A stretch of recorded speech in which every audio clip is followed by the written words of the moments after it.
Would you pray with me? Now let the words of my mouth be acceptable in thy sight, O Lord, my rock and my redeemer. Amen. Is that me? Hold on just a minute. I'll tighten up my little microphone screw and hope that doesn't happen again.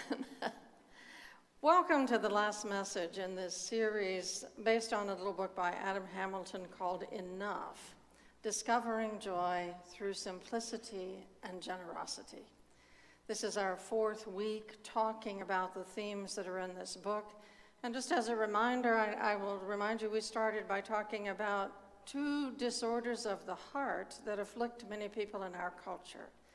And the first disorder of the heart is affluenza, which is a desire for more and more and more stuff. And the second disorder of the heart is credititis, which is what we get when we try to buy all that stuff and we don't have the money right now. We think we'll have the money later. We've talked also about how we need to set goals for the usage of our finances and how we need to have a plan. Otherwise, our money and our resources will go through our fingers like sand or water. And last time we talked about this, last week we were dealing with different topics as we celebrated our anniversary, but 2 weeks ago we talked about cultivating contentment and simplicity in order to experience great joy. And one of the things we did as you were leaving that day, we gave you a little key tag that reads on one side, chosen, blessed, and loved, it is enough. And on the other side is a little prayer, loving God, remind me that I don't need most of what I already have. Help me remember to be grateful for and generous with all you have already given, that I might discover true joy in you. Amen. And we invited you to put that on your keychain where as you dig around in your pocket, you will feel it and you will see it, and it will remind you of the themes of this. And it will remind you that we're not meant to be buying and buying and buying. That's not our destiny. If you didn't get one of these, there are some more out on the visitor center this morning, and I would welcome you going by and picking up one for you and one for a friend, and be generous with yourself. I want these to be widely held among our congregation. And today we're talking about becoming more generous, which surprisingly enough is one of the primary ways that we experience lasting joy. Now, generosity is something that most of us have to learn.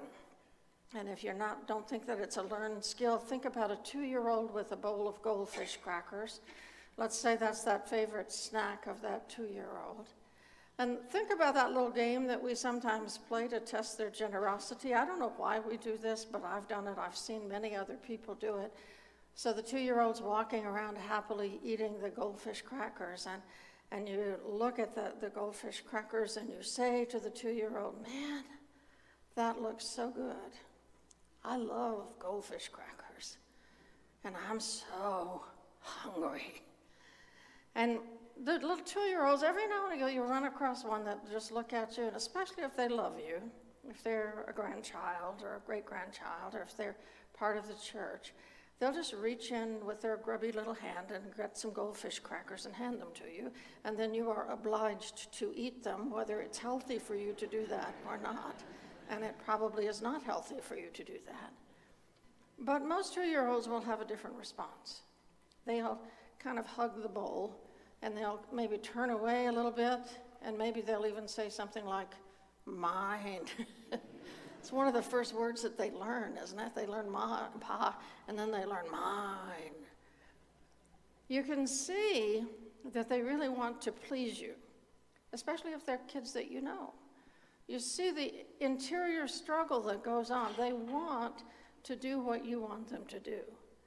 But you know, when you're 2, you may never get another bowl of goldfish crackers. You don't get to get them yourself. And, I mean, can you dare share? Sometimes you see that kind of struggle in an adult. And You'll see a person really wanting to share something that they've been given, and you'll just see that interior struggle marked all over their faces. And that's one of the aspects of generosity that I want to start us off with, that fear of sharing, that difficulty that we have being generous. And then I want to look at the other side of the coin and just say, sometimes you just see generosity that is so amazing, don't you? For me, one of the seminal moments when I learned about generosity came when I was in seminary. I may have told you this story before because it was so important to me. It still is. I would fly from here to California, say on a Monday morning. I would get there for an 8:30 class, so I would take the 5:30 or the 6:30 flight. I would fly into Ontario, and I could do that for $60 a week if I was careful and watched the sales. So I would buy a whole semester's worth of tickets from Southwest Airlines when they had those sales. Then I would get to Ontario, and I would need to get to Claremont. And if I had taken a cab, it would have cost me $25. Does that seem out of proportion? I could get from Phoenix to Ontario for $30, and I needed to get from Ontario to Claremont, which is not very far, would have cost me $25, and I really couldn't afford it. So sometimes I would find another student who lived somewhere in the vicinity of the airport and had an early class, and that student would pick me up, and that was a great grace. But other semesters, I had to ride the bus every single day. Every time I went over, I rode the bus. I think it rained every time I rode the bus one semester. I was soaked every time. And what I learned is that bus seats are saturated with water by 6:30 in the morning. If you sit down, even if you have a raincoat on, water just gushes out. And I learned how hard it is for the poor riding that bus. That bus went down Valley Boulevard, it went through a real poor neighborhood. You'd look out and the houses are kind of run down, a lot of run down apartment buildings. And the people that got on that bus looked run down too. Their shoes were worn and their clothes were worn, and they looked tired, and they looked like they were struggling. Here's the generosity part.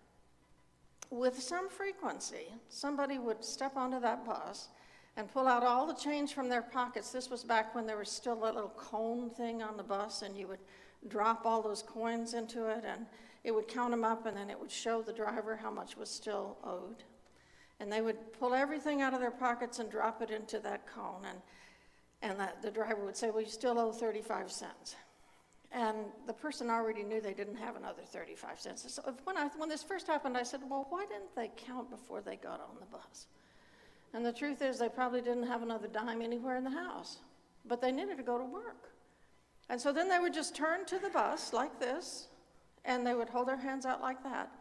And 3 or 4 people would jump up and run to the front and put in the coins that they had until the person had enough. Now, those people didn't have enough money to share, you know. Each person there was struggling in their own right, and yet, when someone was in need, they just responded as fast as they could and as generously as they possibly could. It was remarkable. I know that they knew that someday their day would come when they needed 35 more cents, and they would be able to step on the bus, and other people would be generous with them. I lived in a much nicer neighborhood. I knew I had a lot more loose change than most of the people on that bus, and so after I saw this a few times, I tried to play, but I was never fast enough. I didn't get the rules of the game, and by the time I tried to stand up and go, it was done. Generosity, radical generosity. And those 2 stories, I think, illustrate the 2 sides of generosity and the 2 truths about human beings with regard to generosity. The first one is that God created us to be generous. We were created in the image of an amazingly, abundantly generous God. And that means that inside every one of us, there is a kernel of generosity and a deep desire to share what we have with others and with God. But in each one of us, there's also a kernel of a 2-year-old with a bowl of crackers. There's a kernel of needing to hold on and not wanting to share. And why does that happen? I think it's because we get mixed up and we think our security is in our stuff. We're like the 2-year-old, there might not be enough. You know, if we share, we might run out. And we may also be listening to our culture more than we listen to our God. And our culture is telling us all the time, you deserve more, you're entitled, you've worked hard, if you get some more stuff, then you'll be happier, you'll be more fulfilled. And so we hoard and accumulate, and we think we might not have enough. I talked to you about HGTV a couple of weeks ago and those young couples that go buying houses and how astonishing that is to me. I was at the gym last week, I think it was, and the program Love It or List It was on. Anybody ever watch Love It or List It? So there's this couple, a man and a woman. He's a real estate agent, she's a designer. And they go and talk to people who are dissatisfied with their house, and she tries to make it so they want to stay, and he tries to convince them to buy another house. That's how the program works. There was a couple on that show that lived on a golf course, and they had a 2-story fabulous home that was, I think, 4 bedrooms and 2 baths.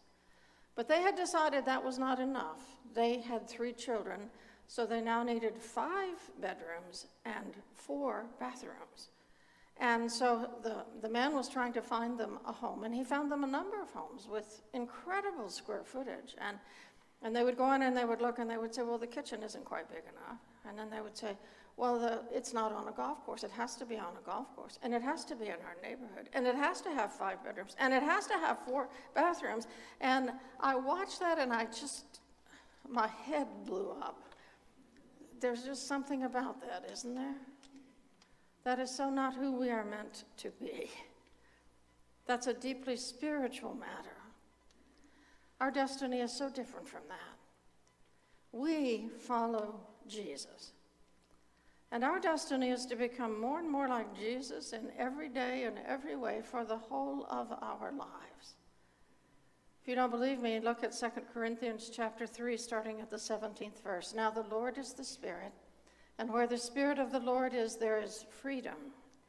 And all of us with unveiled faces, seeing the glory of the Lord as though reflected in a mirror, and here's the important part, are being transformed into the same image from one degree of glory to another, for this comes from the Lord the Spirit.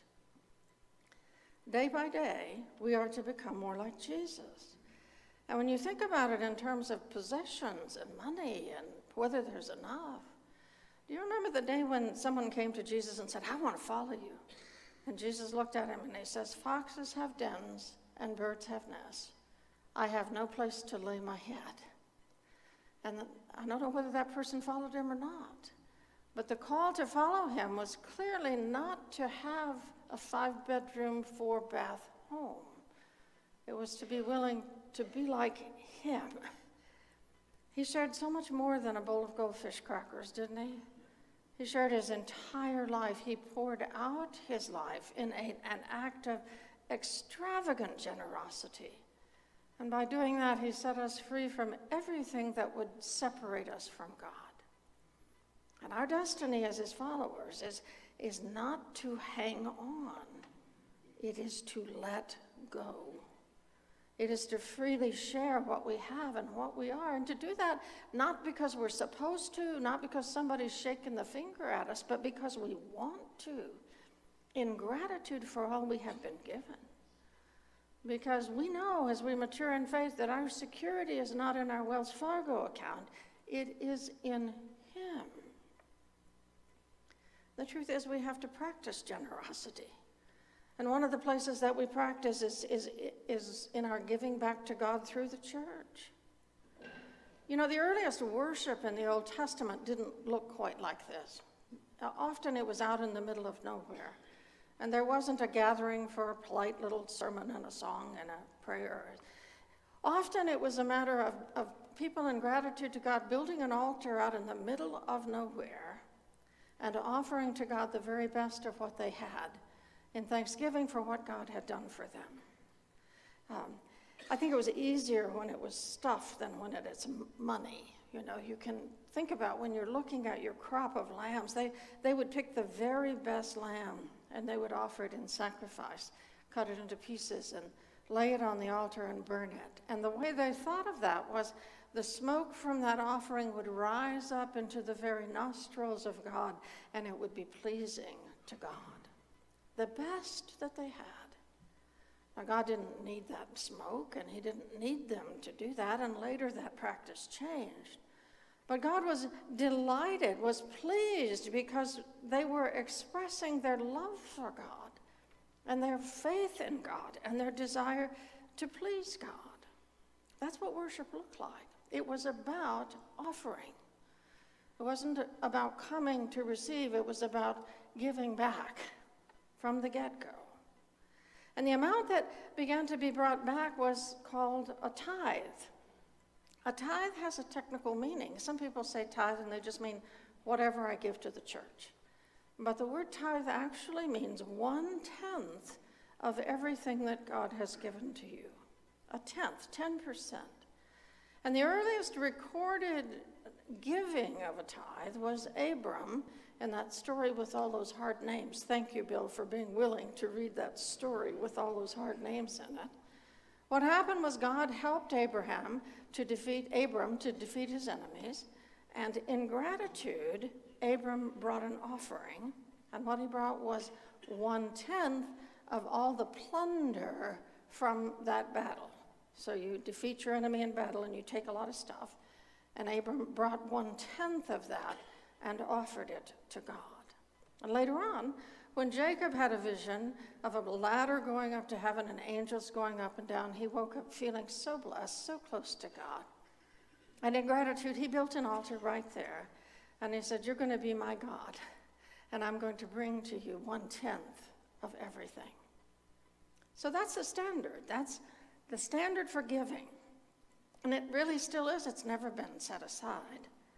So now you find out why I had a knife to threaten Lee with. He had no idea this was here. He told me he was going to get an apple and I should be prepared. But I was more prepared than he thought. Let us suppose that your apple tree gives you a yield of 10 beautiful apples like these ones. If you are a tither, you get to keep 9 apples. But you take the best one, the biggest one, the most beautiful one, and you give it to God as an offering of love. And that's a tithe. It's easier to think of it when it's physical objects. If it's money, if you get $100, $10 of it goes to God. That's a pretty good deal. I mean, look, that's 9 and 1. If it's $1,000, you keep 900 and God gets 100. If it's $10,000, you keep 9,000 and God gets 1,000. So it's proportional all the way up to however many you have. And that's fine. A lot of us try to tithe, and so we set aside 1/10 for God. But here's what often happens, because we are so human. We've set aside that money for God, and it's close to Christmas, and the grandkids are coming, and we look at the checking account, and we look at the savings account, and we say, man, this is going to be a skinny Christmas. I wish we had a little more. And we're looking at that part that we've set aside for God, and pretty soon we've got it, and we're looking at it, and we're saying, God won't mind.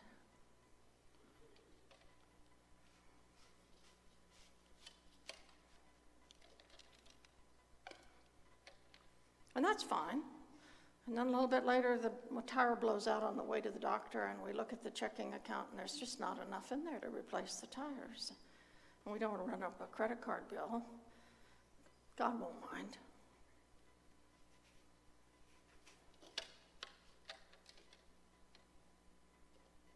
And then something else comes along, maybe a dental bill. God won't mind.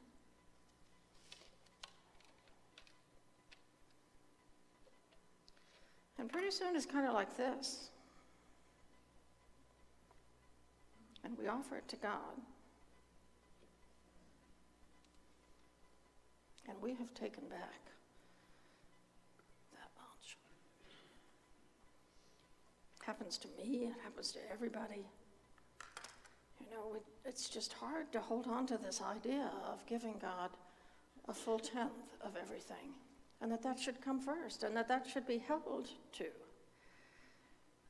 I wonder how God feels about leftovers. How do you feel about leftovers? If your children came and brought to you leftovers as an expression of their love for all that you had done for them, how would that be for you? You know, my heart is to please God. That's my deepest heart. And so when I kind of figured this out at the beginning as I was going into ministry, I decided I really wanted to tithe. But I was married to a man who was not only Jewish, he was pretty secular. He really wasn't a religious person. We would have the most difficult discussions you can imagine. I would want to increase my giving to the church, and in his eyes, it was just taking away from our family. That's how he saw it. He couldn't see it in any other perspective. So I decided that when I actually got through the process and became a pastor, that I would start to tithe at that point, as soon as I started getting a paycheck. And that's what I've done. From that moment on, I've given the first 10% of everything that comes to me to God. I set it aside at the beginning. Now, that may seem, you may want to please God too, but that just may seem out of bounds for you. 10% is such a large number to start with. So then you start where you can. You start with an amount that you think is honoring to God, to all that God has given to you, and express it in terms of a percent, 1% or 2% or 3%. If you do a percentage, if your income goes up, your gift goes up. If your income goes down, your gift can go down too, without you being apologetic about that. You set that, and then you make a plan to grow it toward a tithe. And one of the things you realize after you've been tithing for a while is that the tithe, 10%, is just the floor. It's not the ceiling of our giving. Because along comes an opportunity to help you, Mom. Well, I don't go back and take it out of the amount that I've set aside for the church, for God through the church. That's more. And Justice Center and other worthy causes. And I've run into some people who are so radically generous that it just took my breath away. One of them was a prophet and evangelist named David Wagner. I met him at the Global School for Supernatural Ministry, and I was so blown away by him that I invited him to come to my last church, and he spent several days with us. He preached Sunday morning, Sunday night, and Monday night. So blessed us. This man has 5 children and a wife. One of his children is autistic. He travels all over the world. When he came to Gilbert, I was saying, well, how do we get you here? And he said, I will pay all my expenses to get there. If you want to take a free will offering, that's great. But don't worry about it. God takes care of me. And he flew to us from Korea, where he had been ministering before.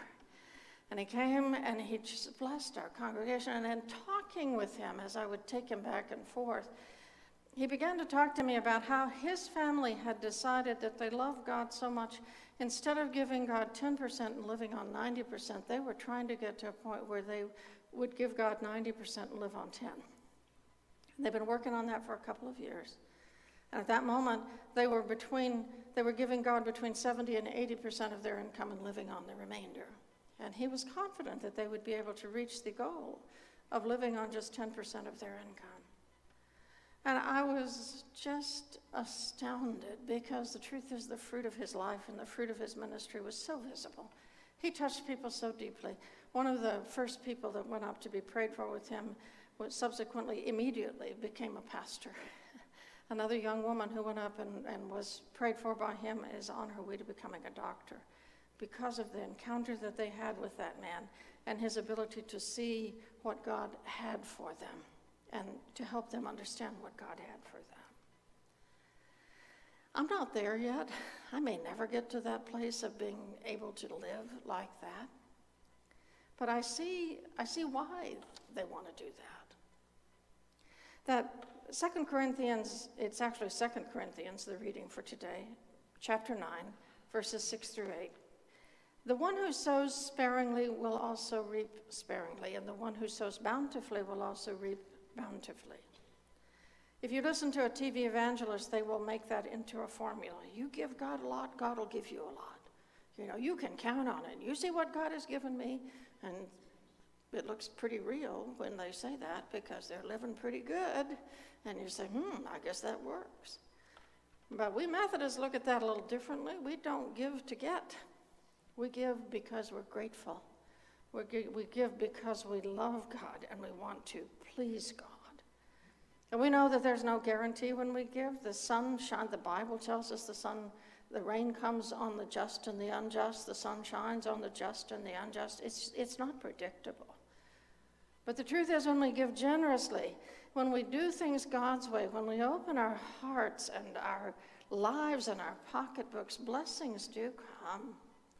There's the blessing of knowing that we're pleasing God. There's nothing better. There's the blessing of knowing we're changing the world one person at a time through the church.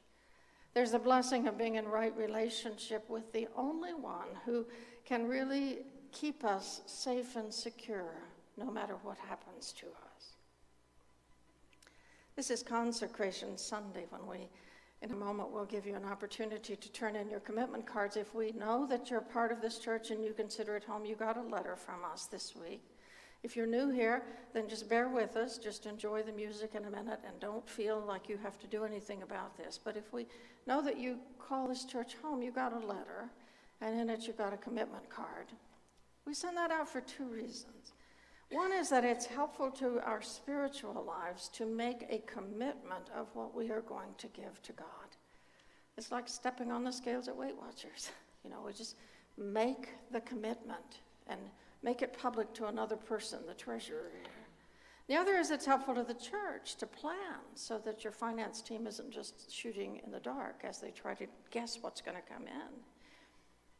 Here's how I computed my gift. I'm not going to be bringing it down because I put it already in a basket yesterday at the 4 o'clock service. But when I was ready to do this, I took my income from the church. You know what it is. It was approved publicly. My base salary and my housing, and I added them together. And then I have a few other sources of income, and I added that to it. And I took that number and I multiplied it times 10%, and I wrote it on the card. And it looked too big, like it always does. And I kind of went, oh, and I left it sitting on the desk for a few days, and I walked around it, and I said, you're going to preach that sermon, put that thing in the envelope, and put it in the basket. And that's what I did. I don't know how you will make your decision, but I'll just tell you that once I really came to that decision, it made my heart happy. I'm so glad that I can do that. We're going to sing our song of response. I'm going to invite we have some folks from our finance team. They're going to stand here and they're going to give you back a little token of our gratitude for your commitment. There's a little Jesus key ring thing. So if you guys want to come down and be ready here, we're going to sing this song of response, and you're invited, as you are ready to do so, to bring your commitment card and place it in one of the 4 baskets here. The choir will pass a basket over there.